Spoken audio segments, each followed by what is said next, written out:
Ibabandera na ang mga nagbabaga at mga maiinit na balita. Bandera Reports! Bandera Reports! Afternoon Edition. Police Reports. Hospital Reports. Market Reports. Weather Update. City Hall and Capitol Reports. Local, regional, national, and international news. Bandera Reports Afternoon Edition. And now, here's your anchorman.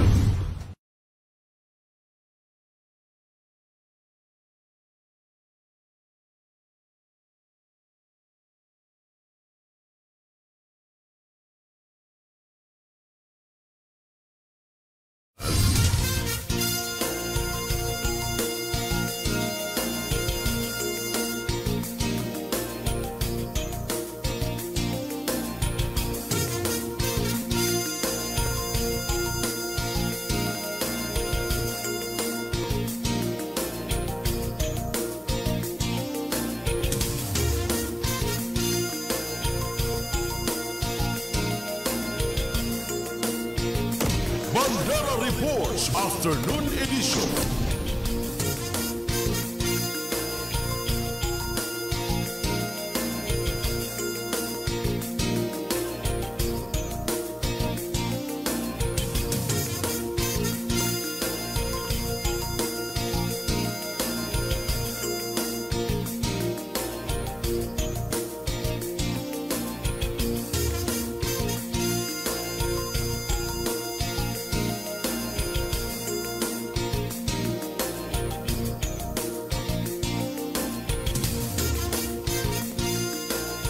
Bandera Reports Afternoon Edition.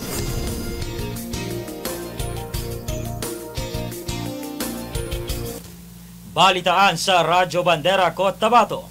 Bandera Reports Afternoon Edition. Vice Alcalde ng Lungsod, Vice Mayor Johari Butch Abu pinasinungalingan ang naging pahayag ni City Mayor Bruce Matabalaw kaugnay sa Local Government Support Fund na nagkakahalaga ng 150 million pesos. Bandera Headline. Cotabato City Annual Budget 2025 na nagkakahalaga ng 1.8 billion pesos aprobado na ng sangguniang panglungsod ngayong araw ng Martes. Bandera Headlines. Pagdadala ng armas na umano'y pagdadala ng armas ng ilang miyembro o kasapi ng Cotabato City QRT o Quick Response Team, kwenestyon ni Cotabato City Councilor Gabby Usman. Bandera Headline. Governor Bay Mariam Sangki Mangudadato ng Maguindanao del Sur may apila sa kanyang mga katunggali sa politika. Bandera Headline. Oplan Baklas sa lungsod ng Cotabato, sinimula na ng COMELEC katuwang ang PNP sa unang araw ng national campaign period. Bandera Headline. Bandera Reports Afternoon Edition. Magandang hapon mga kabandera, araw po tayo ngayon ng Martes, ika-11 sa buwan ng Pebrero 2025. Napapakinggan sa dial ng inyong mga radyo sa 105.3 DXJNFM. Napapanood live sa Facebook page ng Bandera News TV Cotabato. Maging sa inyong mga telebisyon sa Channel 4 at 33 ng Maguindanao Sky Cable. Napapanood live na live ngayong araw ng Martes. Ako ang inyong tagapagbalita sa Vino Heberola. At ito ang Bandera News TV Cotabato. Bandera Reports Afternoon Edition. Sa detalye ng ating mga balita. Pinasinungalingan o kinontra ni Cotabato City Vice Mayor Johari Butch Abu ang naunang pahayag ni Cotabato City Mayor Bruce Matabalaw kamakailan kaugnay sa usapin ng 150 million pesos na local government support funds mula sa Office of the Chief Minister ng BARMM. Sa inilabas na pahayag noong kagabi ng Vice Alcalde, sinabi nito na walang katotohanan ang naihayag ng alkalde na hindi na kailangan ng authorization ng sangguniang panglungsod para gastusin o suriin ang gagastusan ng nasabing pondo. Malinaw na malinaw aniya na nakalagay sa Bangsamoro Budget Circular No. 2024-010 na kinakailangang may aprobadong resolusyon ang sangguniang panglungsod at dapat nakapaloob sa Local Development Investment Plan at Annual Investment Plan na siyang guidelines sa pag-release o paggasto ng nasabing pondo. Una na dito sinabi ni Cotabato City Mayor Bruce Matabalaw na kapag naideposito na umano sa trust fund ng city government, ang pondo ay umano'y hindi na kinakailangan ang authorization mula sa sangguniang panglungsod na batay sa isinaad sa batas dahil ang pondo aniya ay para lamang sa specific purpose kung saan ang paggagamitan ng pera. Bandera Reports Afternoon Edition. Samantala ngayong araw ng Martes sa ika-137 sesyon ng Sangguniang Panglungsod, formal nang inaprubahan ng ika-17 Sangguniang Panglungsod ang 1.8 billion pesos na halaga ng annual budget ng Cotabato City Government. Sa botong 7 pabor sa pagpasa at 1 ang abstain, inaprubahan ng sanggunian ang pondo para sa taong 2025 matapos ang ilang buwan na masusing deliberasyon. Sa ipinakitang pagpapaliwanag ni Cotabato City Councilor Hunin Abu, nasa aabot sa 616,180,817 ang mapupunta sa personnel salary, 500,427,332 and 92 centavos naman ang mapapaloob sa MOOE. Samantala, aabot naman sa 15,862,000 ang capital outlay. At aabot naman sa 707,833,894.8 centavos ang papasok sa other budgetary requirements. Nakapaloob na rito umano ang sahod ng mga service of contract employees para sa mga naunang buwan ng taong 2025 at maaari na nila itong matanggap kapag nalagdaan na ito ni Cotabato City Mayor Bruce Matabalaw at kapag pumasok na ang nasabing pondo. Umaasa naman si Councilor Abu na makakahanap ng paraan ng Executive Department upang maibigay ang sahod ng mga contract of service ng Executive at ng Sangguniang Panglungsod para sa taong 2024. Samantala, matatanggap naman ng mga plantilla position employees ang kanilang salary increase ayon pa sa konsehala.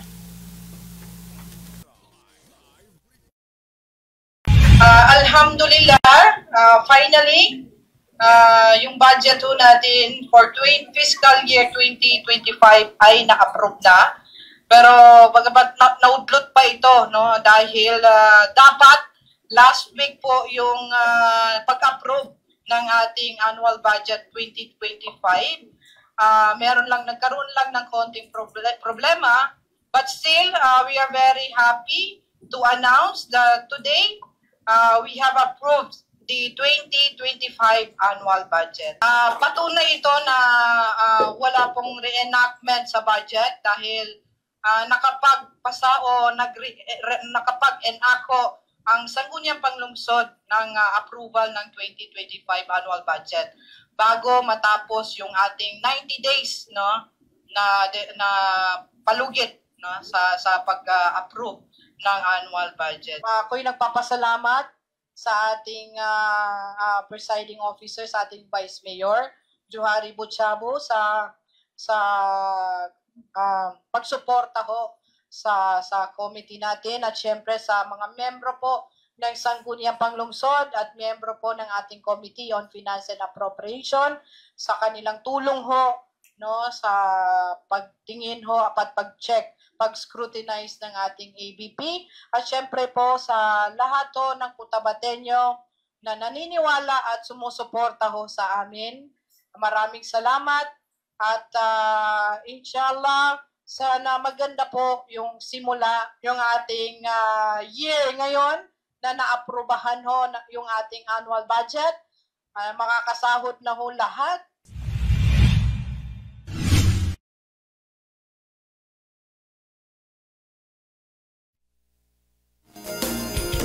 Bandera Reports Afternoon Edition.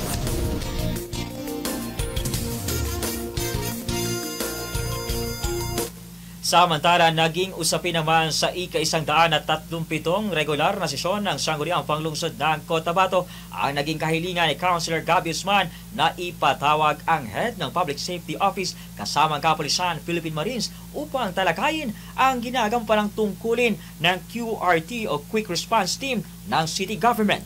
Kasunod ito ng umano'y mga ulat na natatanggap na ang mga ito ay nagroronda at ang mga ilang kasapi ng nasabing grupo ay may nakasukbit o may bitbit na mga armas. Question din ni Councilor Guzman ang exemption ng mga ito sa Comelec gun ban na ipinatutupad ngayon ng Commission on Election sa pagsisimula ng election period sa taong 2025. Dagdag pa rito, question rin nito ang tungkulin ng mga QRT kung sila ba ay na-overlap sa tungkulin ng mga uniform personnel ng lungsod. Bandera Live Report. Ito ba ay pinahintulutan ng ating mga PNP sa lungsod? So, yan po ang gusto natin malinawan, yung mga ganyan na sistema. Ito ba ay hindi sila nasasakop ng illegal gun ban na patupad sa ngayong eleksyon? Comelec gun ban. So, sila ba'y free? Diyan.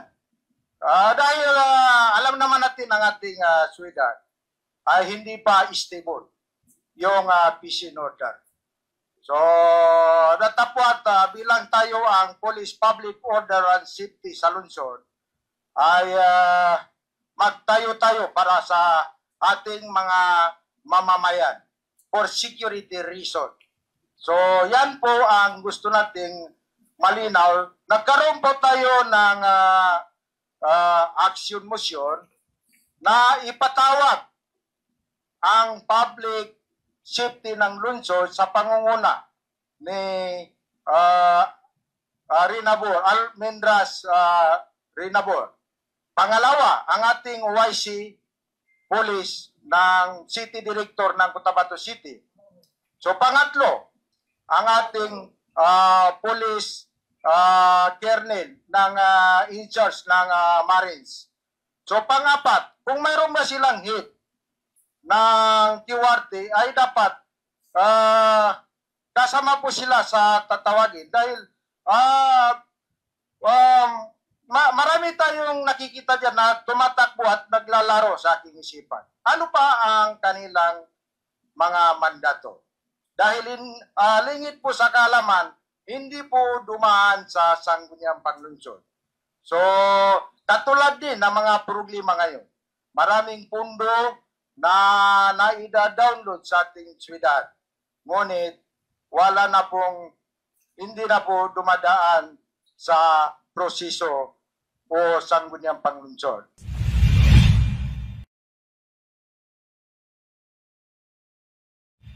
Bandera Reports Afternoon Edition.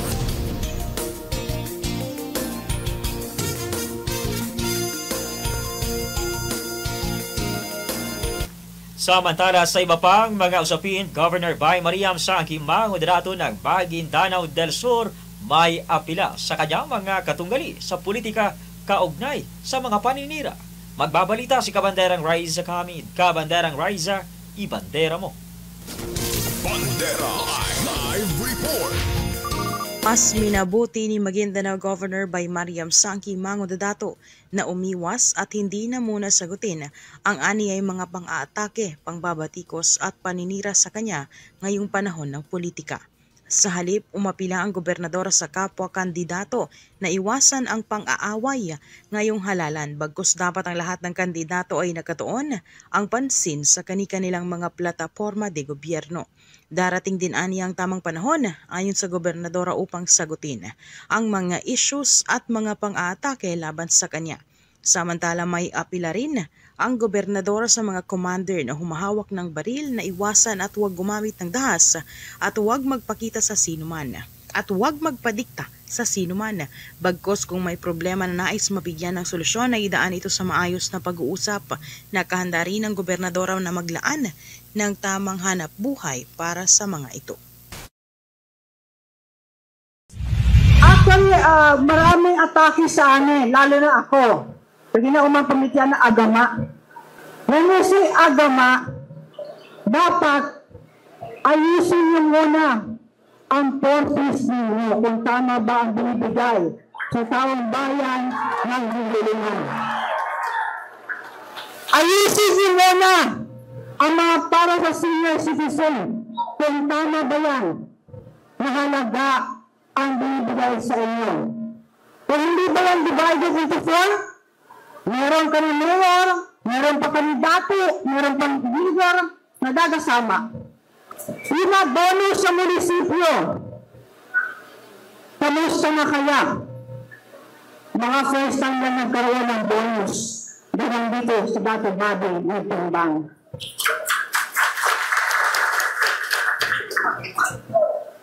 Ang apela ko lamang sa ating lahat, hindi tayo mag-away-away, kundi plataforma ang ating ipagmalaki. Ilagay sinabi ng ating mayor, Babi ng Tumbang, bigyan siya ng 1 taon na sabihan ninyo na maging mayor siya. Bilang gobernador, ipataya ko rin ang pangalan ko sa bayan ng Gindilingan.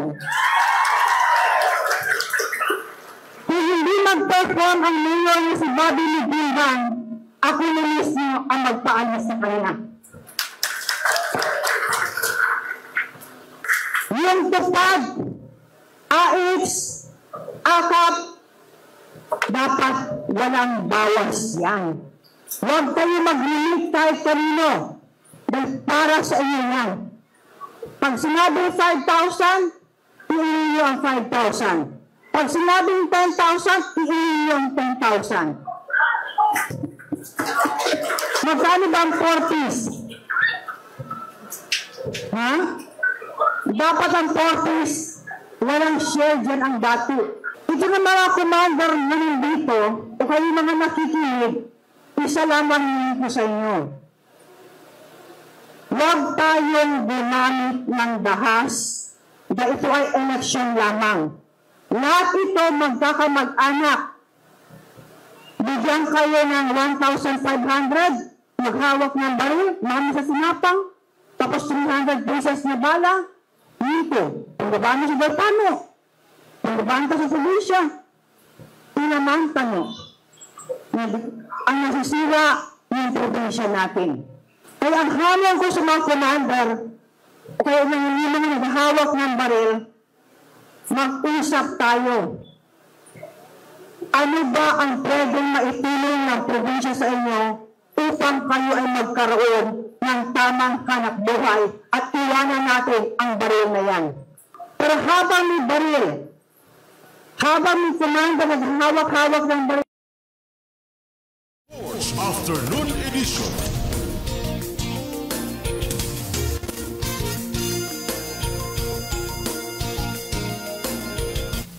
Kaugnay pa rin sa usaping politika o plan baklas sa lungsod ng Cotabato, sinimula na ng COMELEC katuwang ang kapulisan at ang kasundaluhan sa unang araw ng National Campaign Period. Ang detalye sa pagtutok ni Riza Kamid. Kabanderang Riza, ibandera mo. Sinimulan na ng Commission on Elections ang pagbaklas ng campaign posters at tarpaulin na inilagay o idinikit sa hindi common poster areas sa Cotabato City at Maguindanao sa pag-uumpisa ng campaign period ngayong araw ng Martes, February 11. Ang Operation Baklas ay pinangunahan mismo ni COMELEC BARM Regional Director Attorney Ray Sumalipaw, Maguindanao Provincial Election Supervisor Attorney Muhammad Nabil Mutya at ng PNP. Kabilang sa mga pinagtatanggal na campaign posters ay idinikit sa mga poste ng kuryente at mga lugar na hindi kabilang sa common poster areas. Nauna nang nagbigay ng babala ang COMELEC sa lahat ng mga kandidato sa national position, kabilang na ang senator at party list representatives na sumunod sa patakaran ng COMELEC sa pag-uumpisa ng campaign period ngayong araw ng Martes, February 11 hanggang May 10, 2025. Mula dito sa Bandera News TV Cotabato, Riza Kamid, Basta Balita, Ibandera. Bandera Reports Afternoon Edition. Samantala sa iba pang mga usapin, cash payout ng AIX, AKAP at 4Ps at tupad dapat walang bawas ayon kay Governor Bay Mariam Sanqui Mangordato ng Maguindanao del Sur. Magbabalita si Kabanderang Raiza Kamid. Kabanderang Raiza, ibandera mo. Bandera Live Report. Hindi dapat binabawasan ang natatanggap na pera ng mga benepisyaryo mula sa AIX, AKAP, tupad at 4Ps na mula sa pamahalaan. Maliban sa hindi bawas ang pera, hindi rin dapat nagre-remit ng pera kahit kanino ang mga benepisyaryo nito. Ito ang sinabi ni Maguindanao Governor Bay Mariam Sanqui Mangordato sa harap ng mga residente ng Gindulungan Maguindanao del Sur kasabay ng isinagawa ng Medical and Outreach Program na laan sa mga higit na nangangailangan na residente. Mayroon umano kasing mga natatanggap na sumbong at impormasyon ng gobernadora na maaaring binabawasan o hindi na buo ang natatanggap ng mga benepisyaryo nito. Ayon sa gobernadora, dapat walang parte o walang share ang sinuman sa nakukuhang pera ng bawat benepisyaryo ng 4Ps, tupad, AKAP at AIX payout ng pamahalaan. Mula dito sa Bandera News TV, Cotabato, Raiza Kamid, Basta Balita, Ibandera. Bandera Reports Afternoon Edition.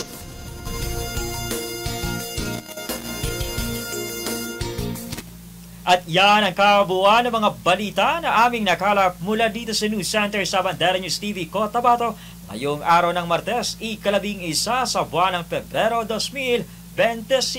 Sa ngalan ng aming Presidente Estrelita Juliano, sa aming Station Manager Jasper Acosta, field reporters, cameraman at technical team. Ako ang inyong tagapagbalita Sabino Herberola para sa pinakarespetado sa News and Current Affairs. Bandera News Philippines, Basta Balita, ibandera mo. 105.3 Radio Bandera, Cotabato City. Pinakarespetado sa News and Current Affairs. Ito ang bagong radyo ng sambayanang Pilipino. Radyo Bandera. Tahanan ng mga balitang totoo, musikang bago at may serbisyo publikong taos sa puso. 105.3 Radyo Bandera. Iwawagayway ang bandera ng balayang